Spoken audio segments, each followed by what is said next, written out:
Okay, the basic thing you'll see on page 2.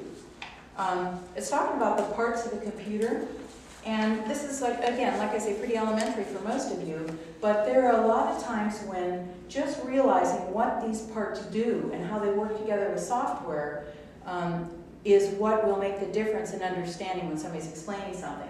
We all have seen with our different computers, we've got a tower, which is kind of the brains of the unit, and the monitor, which is where we see what's there, the keyboard and the mouse, which is how we communicate with the computer. Because the computer is our servant.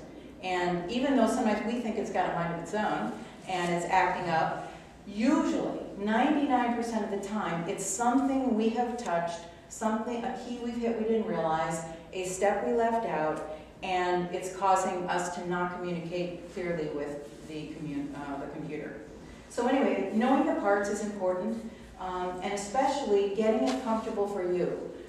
This is something I always talk about with anybody starting out with a computer or even intermediates.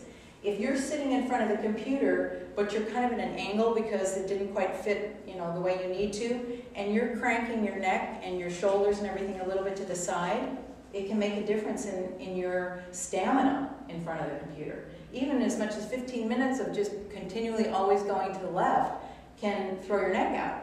So I actually always make sure that a person's in a comfortable chair right in front of their computer. And these basics, when we start out doing those things right, what happens is it gives us the other things that we need. We can be more patient with ourselves, for example. Okay. As far as a laptop, how many of you have a laptop that you use? Okay, all right, about half.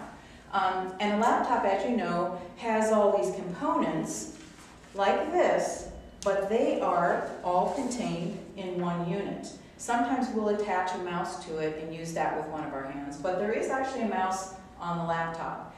And it's totally your choice, whatever you want to do, but sometimes with people they're not realizing about the uses of the various things. Like everybody knows that there are a couple of buttons and a mouse pad on the laptop, but do you all know what the right button is for and how to maximize the use of it?